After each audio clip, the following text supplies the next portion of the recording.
Hello, very good morning to all.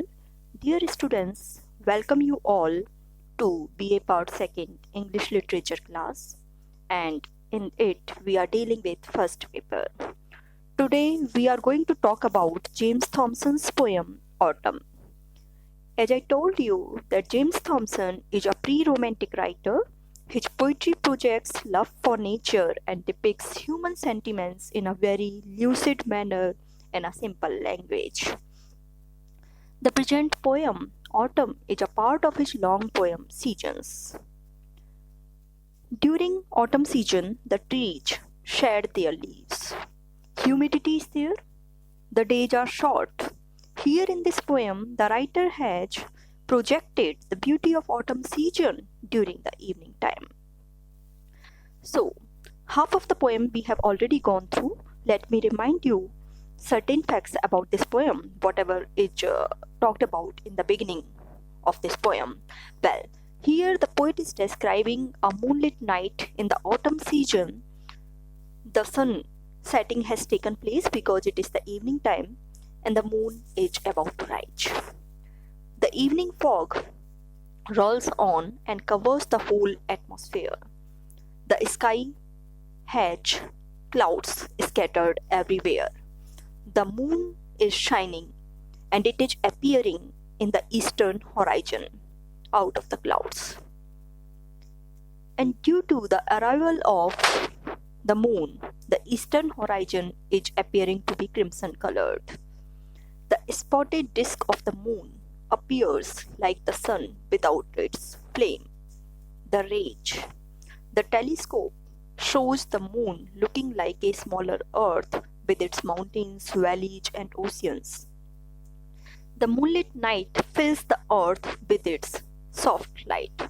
So let us come to the present extract from this poem. Well, now through the passing cloud she seems to stoop. Now up the pure cerulean rides sublime.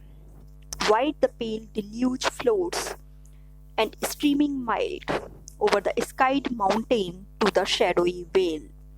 While rocks and floods reflect the quivering gleam, the whole air whitens with a boundless tide of silver radiance trembling round the world.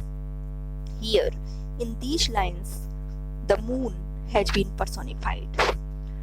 In nature poetry, basically the nature is attributed with all the human aspects. The objects of nature are presented as if they are the living human beings. So also in this poem, Autumn, the writer has personified moon. So here, moon is personified as she. The pronoun that is used for it is she. Now through the passing cloud, she seems to stoop.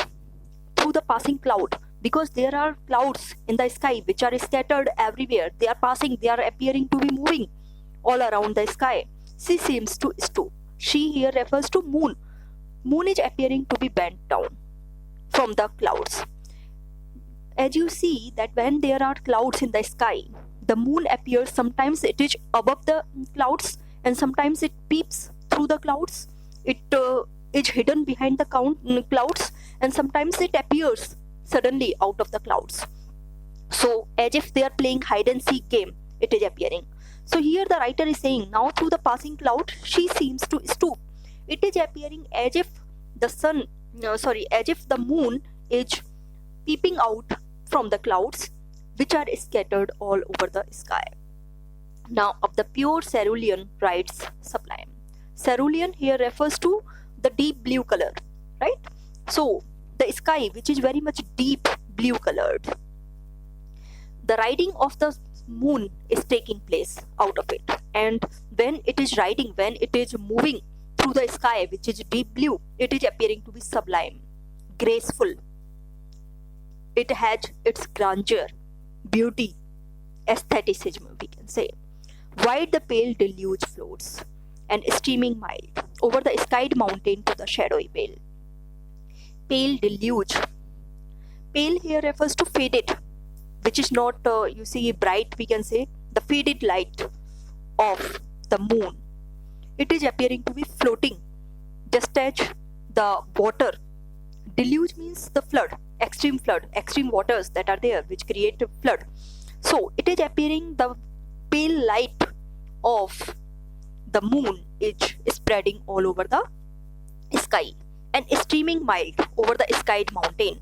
And when it is flowing its light onto the sky as well as the mountains which are perceivable on the earth under the sky. The light of the moon is floating over the mountains as well as to the shadowy vale. And on the valleys which are shadowy, which are dark due to the shade of the trees, while rocks and floods reflect the quivering gleam.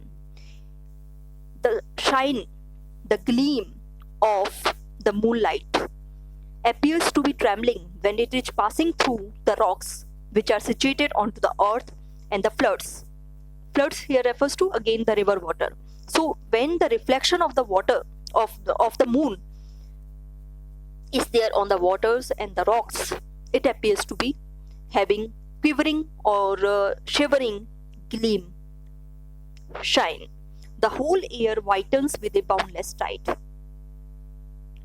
The whole atmosphere, air here refers to the atmosphere, whitens. It is whitened with the light of the moon, with a boundless tide. Boundless, which has no restrictions, which has no bounding, which has no limits, we can say boundless, of silver radiance trembling round the world. The entire atmosphere, the entire world is engulfed into the radiance of the moonlit night. The light of the moon, which is not very much bright, which is pale, it is, spread everywhere, whether we see it through the sky, whether we see it in the mountains, rocks, waters, the river bodies, the water bodies, everywhere the sparkle of this light can be seen. So let me paraphrase it for you. When the moon rises in the eastern horizon, it looks like the sun without its flame, that is depicted in the previous line. So here he says, the shining soft white light of the full moon makes the whole atmosphere full of soft white light. The entire atmosphere appears to be bathing in the light of the moon.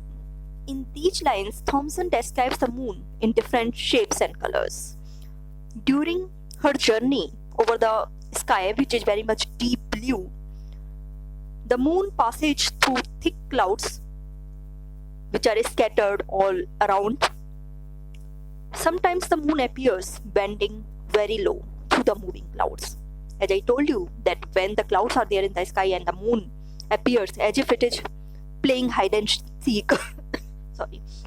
Hide and seek. Sometimes it is above the clouds, sometimes it is beneath the clouds, and sometimes it peeps through the clouds.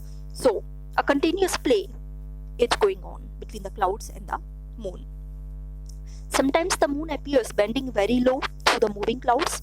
The next moment, the moon emerges with her complete sublimity and grandeur and rides high in the blue sky.